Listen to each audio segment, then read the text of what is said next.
Former President Donald Trump will remain on Colorado's Republican primary ballot. The U.S. Supreme Court's decision comes after months of debate on whether Trump violated the insurrectionist clause included in the 14th Amendment. So the ruling means Trump remains on the ballots of every state that challenged similarly to Colorado. Glad you're with us tonight for Denver 7 News at 6. I'm Shannon Ogden. And I'm Jessica Crawford. We're digging deeper into Trump's victory handed down by the high court in just a minute. But first, the overturning of Roe versus Wade is now paving the way for an anti-abortion legal theory now being taken up by state lawmakers. Denver 7's Brandon Richards breaking down a new state bill that essentially says that frozen embryos are children and how it could potentially impact IVF clinics in Colorado.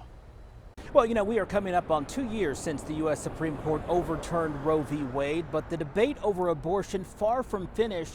That debate once again playing out here at the state capitol today. Colorado lawmakers are considering a bill that would grant personhood status to embryos and fetuses. Republican State Representative Scott Bottoms is the bill's only sponsor. It would classify embryos and fetuses as people and allow prosecutors to criminally charge a mother for getting an abortion. It's nearly identical to the bill Bottoms introduced last year, which failed. Back then, he told us it was more about sending a message. I am going to move the conversation because anytime you speak truth to that darkness, you actually push that darkness backwards. Claudia Perez with Planned Parenthood of the Rocky Mountains says the bill goes too far and would have dire consequences. The reasons we're concerned about that at Planned Parenthood is that bills like these are abortion ban bills, and they seek to strip away access to care for Coloradans. In striking down Roe 2 years ago, the Supreme Court overturned a ban that kept states from granting personhood status before 24 weeks of viability. With Roe gone, lawmakers in several states have introduced personhood bills over the past couple of years. And last month, Alabama's Supreme Court ruled embryos created through IVF treatment were children, causing IVF treatments in that state to be put on pause. The fact that a representative here in Colorado would want to subject Coloradans to the same cruelty is absolutely ridiculous and abhorrent. The bill is not likely to even make it out of committee, which Democrats control, but it has sparked lots of debate. More than 50 people signed up to testify at tonight's debate, showing once again why this issue is so motivating for a lot of folks, including those who plan to vote in November. Reporting at the Capitol, Brandon Richard, Denver 7.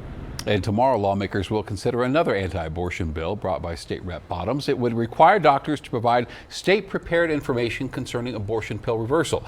Critics say it's meant to restrict access under the guise of protecting women's health. Looking closer now, after the recent ruling by the Alabama Supreme Court that embryos created through IVF are considered children, reproductive rights groups are sounding the alarm on fetal personhood bills in other states. Similar bills have been introduced in more than a dozen states. That's according to the Center for Reproductive Rights and the Guttmacher Institute. Several bills are still being discussed in the yellow states shown here, but Missouri and Georgia have passed their own measures. And Arizona law is blocked by courts for now.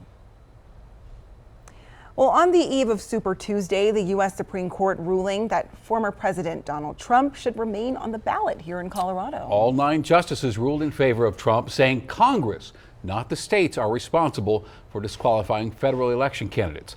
Now, Colorado Supreme Court disqualified Trump for his actions regarding the January 6th attack on the Capitol, citing the insurrectionist clause of the 14th Amendment.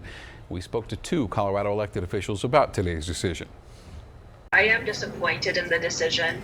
I believe under our federalism that it's up to states to decide whether or not they want oath-breaking insurrectionists on our ballots. It was very clear from the questions asked by everyone on the court, liberals and conservatives, that they were uncomfortable with the idea that a state could disqualify a presidential candidate. I think many of us believed that this would be and hoped that this would be a 9-0 decision, which it was. And going in depth now, justices agreed that Colorado cannot remove Trump from the ballot, but they were divided on how broadly the decision could be interpreted. Some key takeaways here. The High Court avoided addressing whether Trump played a role in the January 6th attack on the U.S. Capitol. Instead, justices focused on the question of who gets to decide an election challenge under Section 3.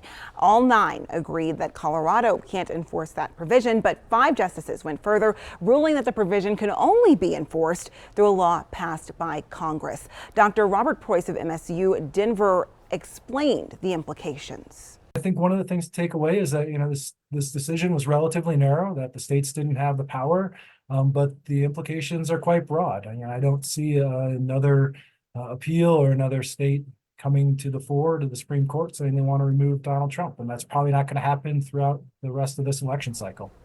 Now, one potential outcome from this case of Congress is the only branch that can decide whether a president is disqualified for engaging in insurrection. That leaves the door open for them to decertify a Trump victory if he were to win the 2024 presidential election. Experts say that decertification would be unlikely. Well, Colorado's one of